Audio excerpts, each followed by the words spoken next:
biko eji m Chineke na-ayọ onye ọbụla eji m ihe ahụ ị na-efe ihe na-akpụ isi ala nye eji m ya wee na-ayọ gị inweta ihe onyonyo a biko tọsa ya maka ndụ maka ichekwa ndụ maka agba aghara maka agha ịdapụta n'ala Igbo ka ihe mere m ji na-ekwu ihe a. Anambra na Imo ụkwanụ nwanne, Igbo niile bụ ụmụnne no mata ebe anyị wee bịakọta ọnụ nọrọ ebe a anyị bụ ụmụnne. Ekwesịghị inwe ka anyị hapụ politishan, ka anyị hapụ ndị na-azọ nwere onwe, ka anyị hapụ ihe ọbụla bụ religion bịa dọsa anyị. Ka ihe m ji na-ekwu ihe a na kwe m nkwa dịka ị na watch video na ị ga-atụsara vidio adị chukwu na-ayọ gị because ezigbo nsogbu dị ọ maka ụmụ okorobịa egburu na Owereze ala na Anambra steeti. Ụmụaka gara ọrụ ịma ebebe vidio bifo na dịka m na-ahụ o gosiri na egburu ụmụaka na ọ bụkwa na egburu ha akọndemere ya, mana ugbu a the matter gazele out of hand. Achọrọ m ka ị were gị ntị gị gere ihe m jikwa gị na-eji na-eme vidio biko hụ na ịtụsara vidio a na o ruru gọvanọ Soludo adị wọchị eji m eji dịka onye ụkọchukwu ka hapụ itrit this video ka atọ ihe content creator. No, ana m ekwu ya in a passionate mind, a voice of the voiceless, ka nsogbu hapụ ịdị n'ala Igbo. Biko gee m this voice note.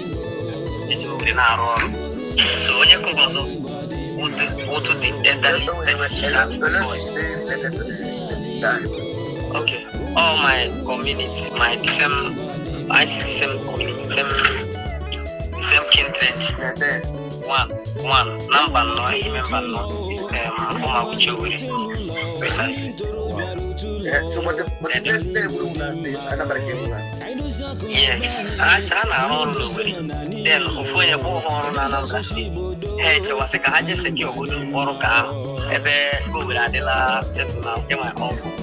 So, we just get back and my cousin. So, how I take this in Anambra State? The reviews was that they are just about home. That's the that they do have, that's everything.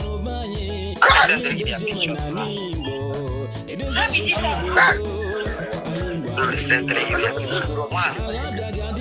One Ghana Pochimo, the other one. The other one, only can run Ghana for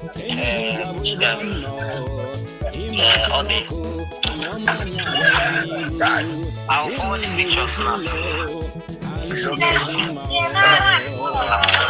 Because AI today we are now, all that come back Soludo address this issue. Because if not that, because almost any we only all our money and I'm just get all of them. You should address this issue. Because I just not boy and all our money and I'm just get all of them. Because I want to know form of security. That's security where I think they on their own. That's if mothers allegedly not living or something like that. What generally I mean police?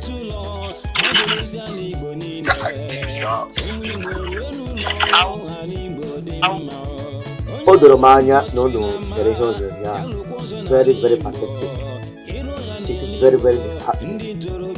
Biko dịka m na-ayọkwa ọzọ jisiri ike tụsara m ihe ọzọ ya ihe ọma ị ga-eme ma ọ nwere na ịhụrụ anyị Igbo n'anya.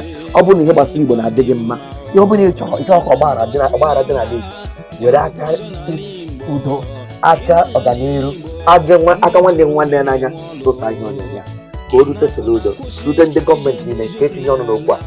Unu nọrọ ihe dị ọma bụrụ ya ọ bụ a relation to mmadụ abụọ egburu na Anambra.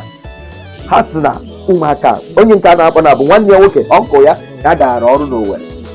Ebe a ka ha nọ n'ọrụ nke Anambra wee dapụta. That's okay. The best thing bụ ka a ga secure that job so that onye ọzọ hapụ iwere the job.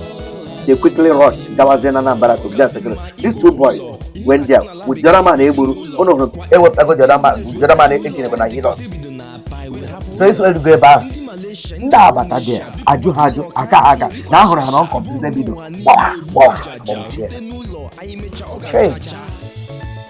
Gọvanọ Chukwuma Soludo eso m na one of the people mụrụ ọṅụ pụrụ iche na ibidola fight wa this monster batara n'ala Igbo si na ndị na-azọ nwụrụ onwe ji nwụrụ onwe na-egbu mmadụ ibe ha.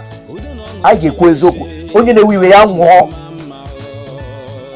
Unu hụrụ mgbe otu ha si na-egbuchichi mmadụ na-atọrọ mmadụ ibe ha, erepasị mmadụ.